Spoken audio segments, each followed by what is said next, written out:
Hello everyone, welcome back to the channel. So it's a new week, and that means we have a new dev diary to talk about. So this week's topic is on public and cargo transportation, and I know that it's definitely been something a lot of people have been pretty excited about. I've been pretty excited about it. It's definitely an integral part in a lot of my cities currently, the whole public transportation network. So I've been pretty excited to look into this. And we know that from the very beginning, from the gameplay trailer, we were able to see, and they kind of alluded to the fact that you are able to create cargo lines yourself in the game this time. But this is going to be the first more in-depth look we're actually getting at that concept and seeing how it works in game. And I gotta say, it looks pretty amazing.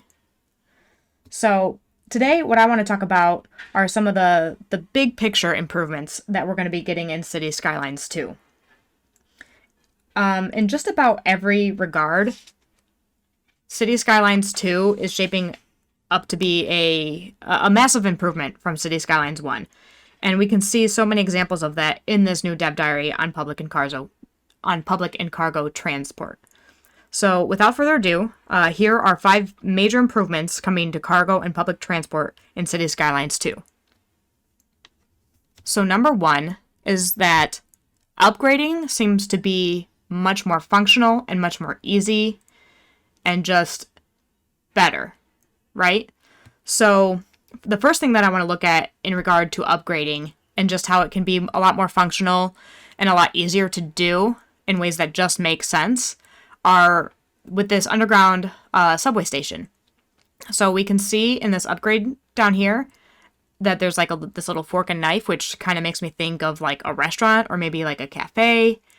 And so that kind of excites me in the idea that you might be able to, it seems like you're going to be able to upgrade to have services like that in your subway station instead of the current method right now where if you want to build a sort of subway station where you have restaurants and things nearby, you need to place those unique assets yourself or let those specific commercial zones or buildings grow in themselves, which is not necessarily the ideal way, but this looks like you can incorporate those directly together from the start with just a simple upgrade, which I think is very exciting news. Another way where you can see how upgrading is just a lot easier and more functional in Cities Skylines 2 versus Cities 1 is that you're able to, it sounds like you're able to upgrade and connect forms of public transportation together a lot easier. So down here it says train stations can be upgraded with additional platforms and connected to other forms of public transportation. And I'm sort of interpreting that to mean that we can combine those assets together a lot more fluidly than we're able to in Cities Skylines 1. You can make your own sort of larger transport hub and use some of the custom hubs that come together already in the game and that came with some of the content creator packs. But this sounds like that integration will be a lot more seamless. You won't really have to create your own complex. You might be able to build it modularly together. That's just my interpretation of this. We're going to have to see more of it down the road, but I'm thinking that's kind of where this is going. And I think we can actually see some examples of this in that dev diary, particularly in this scene here. So if I give it a pause, we've got the airport here with, some of these. This looks like it's probably one of the ploppable parking lots. This one looks like it's maybe attached to the asset itself. But over here is clearly, I believe it should be a metro station, I think, with the yellow in there. But it looks so much more seamlessly integrated with this whole thing. They don't necessarily, this parking lot over here don't look to be as separate as we see them in Cities Skylines 1. They're separate assets for sure, but I think just the integration of them seems a lot more organic than we see in Cities Skylines 1. And I'm really interested to see in possibly further videos or just when we finally get our hands on the game, exactly how that looks when you actually get the chance to play it. And the last example of this upgrading that just seems to be a lot easier and more sensical in City Skylines 2 is actually not really related specifically to this dev diary, but I did keep noticing it in this shot of how your networks seem to be possibly just easier to upgrade and easier to work with it without having to rip up so many things to build new interchanges and things. Because if you see this highway system here, or this like exit ramp area, you can see kind of like the progression of it, and it just seems a lot simpler, a lot easier to upgrade those things and make it flow better as your city grows. So we'll just check it out. Like, go back a little bit. You can see this big interchange here. Now it's lost some of the side bits. Now it's lost all of it. And now it's just a single road. So I'm really excited to see if those aspects are as easy as they seem when you actually try it in game. Number 2 on the list is variation. There's just a lot more variation right from the start of the game than there was in Cities Skylines 1. This is just a small example of this, but you can place either a bus stop sign or a shelter on the road. So here we see what is obviously just a bus stop. And then over here we see the shelters, right? So they have like little covered areas, and then you just have a stop on the road. And that's an interesting addition from Cities Skylines 2. It's something small, but I think it will really allow you to be a little bit more creative with your city building, and you can have, maybe one of these fancier shelters in a nicer area or in your downtown, and then something super simple like just a plain old bus stop in your more city outskirts areas, suburbia, and whatnot. Throughout the video, you can see some of this variation coming up, just as you see different train lines, and you can see the different train models. But this shot here with the tram also kind of shows off this variation and how much more of that we have in Cities Skylines 2 right from the start than we did in Cities 1. Up here you can see select vehicle model, and it has like a little drop down menu, which is just great. So it looks like there's going to be a lot more variation from the beginning of what your tram line is going to look like, how many passengers it can hold, and of course we know from the last dev diary, you can also very intricately adjust your ticket pricing and the number of vehicles. You can do it by number instead of by percentage like you could in Cities Skylines 1. So there's just a lot of ways to vary, your public transport options in ways that we can't currently in Cities Skylines 1. And another thing is, just the fact that we have trams from the very beginning at all is an improvement from the original game, but also that your trams can go back and forth. You don't actually have to draw like a circle to complete the line anymore. They can just go back and forth and switch sides of the line, which I always thought was a weird thing that they didn't have in Cities Skylines 1 to begin with. I know where I live, the tram system just goes back and forth on the line. So I just thought it was weird that I had to have a turnaround, and it was kind of a major inconvenience at times. So I'm glad to see that change. Number 3 is just more realism. The realisticness of the game is just so far improved from Cities Skylines 1. So if we go back and look at this train station, it's just a lot more realistic, or this train depot, it's a lot more realistic than what we get in the game in Cities Skylines 1 right now. First of all, we don't have a train depot at all. You just have a train station, and it just has one single line coming out the end of it. In Cities Skylines 2, we can see that this train depot, which is required, you have to have a depot for all of your public transport options, where the vehicles actually go to be maintained, and they spawn from there instead of just kind of appearing out of thin air. But even just that, it looks so much more realistic. You have all these lines coming in, and you don't have to create all of this yourself and just kind of make it look like it functions. These all actually function right from the get-go. And I think that's just a really neat addition to the game, and I'm really excited to see how it all comes together. And then obviously another big improvement in the realism aspect of things is that your train stations and cargo hubs can actually act as storage facilities as well.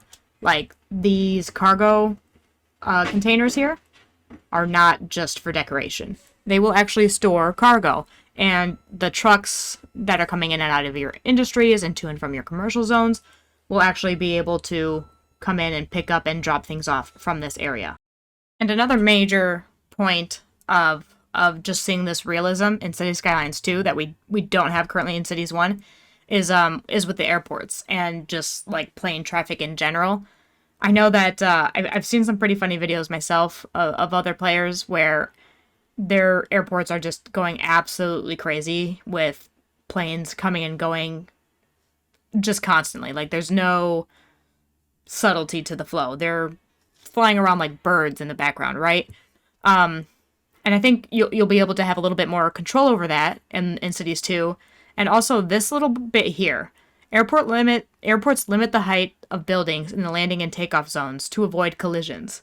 So that's a pretty interesting addition here, that you'll have to actually be a little bit more mindful of where you're placing buildings to make sure that they're not in the flight path, which is definitely going to have an effect on a lot of people's cities. I've seen some really good pictures of really nice airports kind of right next to their downtown areas, which is not super realistic with the heights of buildings and planes going, realistically right by buildings. It can be done. In the city that I live in, the airport is right downtown, but they do have to be very careful about where they go. And they do have a lot of restrictions on the times that they can come in and out, like planes, because they fly right over residential buildings. And in the dev diary, as well as I think some of their Instagram posts, it does say that, yes, like living near this would affect people as far as noise pollution goes. I do hope it's realistic, though, because while, yes, it would be annoying to live near an airport, it does happen in real life. Like I said, in the city that I live in, planes fly, practically spitting distance from some apartment complexes near me, and people live in them. So I hope that aspect, I hope the realism seeps into that as well, and that the noise pollution aspect of things is evened out a little bit more in Cities 2, but we'll have to wait to see that later. And number 4 is that you will have much more control over basically every part of your city and the transport lines that you have. I know I mentioned already, and it's been a point of excitement for people that you can draw your own cargo lines, which is huge. But another big thing that I know I've struggled with is having bus lines go exactly where you want them to without having to create a stop. So now we can have waypoints that can be placed while creating a line or afterward to reroute your public transportation. So, like in this image here, they clearly want to avoid this more complicated junction up here in this main road, and they just want to skip it and go over here and avoid any congestion through here. And normally, like in Cities 1, you would just have to place a stop on this road here to be able to do that. Otherwise, it would just obviously take the shortest, most straight route across. But now you have the control to be able to set a waypoint, direct the bus to go here without creating a stop that's too close to this one, and have it go exactly where you want it to go, which is kind of a big game changer. I know that's a very annoying feature, is that you sometimes want your bus to avoid the busy intersections and not cause more of a traffic jam there. And without just placing another stop on another road, you can't do that. And you don't always want to actually place the stop here. There's no need for one to be here, but it gets you to here. And so I'm really excited to play with that functionality and be able to have that control over the lines the way that I want them to look and where I want them to go and when I want them to go there. And another very exciting feature that gives you more control over your city and how it grows and when it grows is that instead of having things unlocked by reaching different population milestones, this system will be different in Cities Skylines too. Right now you had to unlock, each map had a different exact milestone or, exact population milestone, but in general you had to hit them in the same order to unlock certain transport options.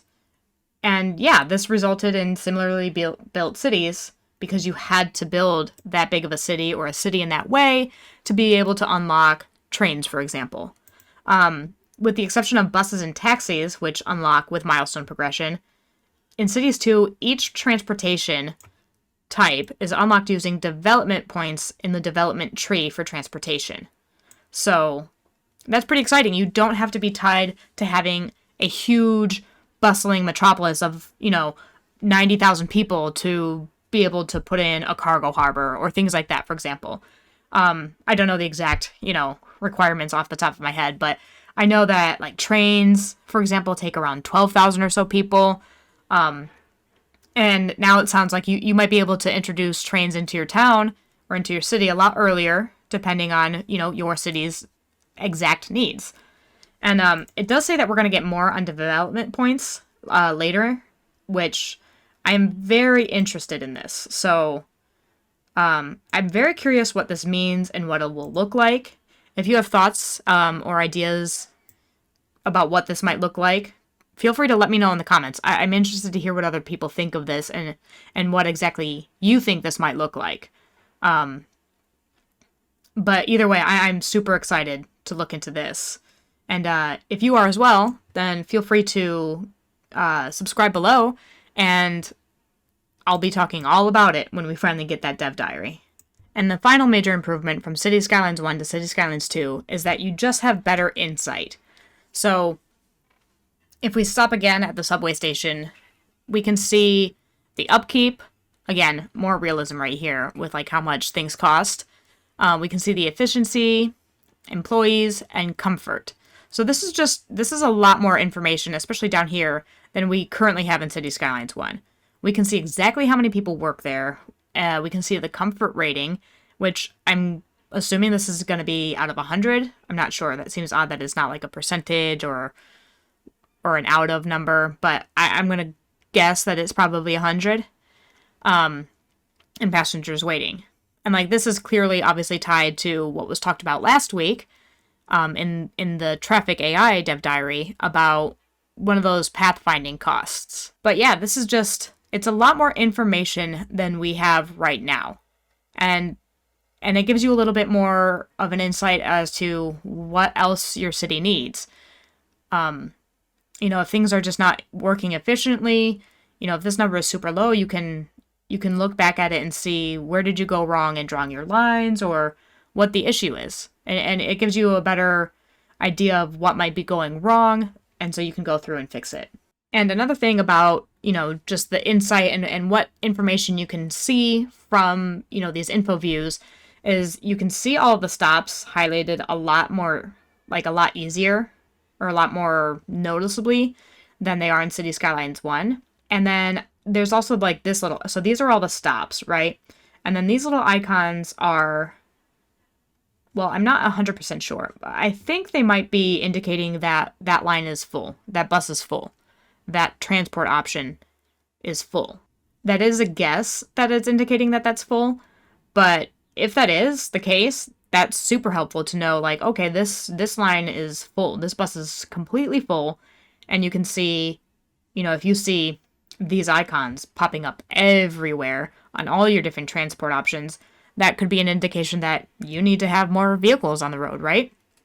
Which is something that is a little bit more difficult to see in Cities Skylines 1. You can go through and you can click on the line and you can check all the stops and you can see which ones are full, but being able to just pop into this info view and automatically see these icons popping up here, and there is a much easier way to see things. And you can just click on that line immediately. You don't have to search through all of them trying to find, okay, got to go one by one, which one is full, which one is full, which one is full.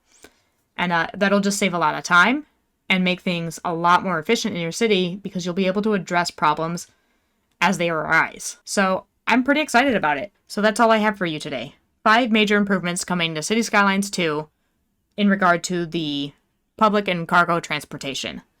If you liked this video, if you enjoyed it, and if you want to see more Cities Skylines 2 content, please leave a like below, subscribe to the channel, leave comments, let me know your thoughts.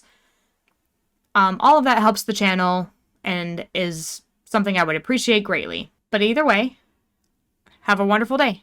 I'll hopefully see you next time. Bye.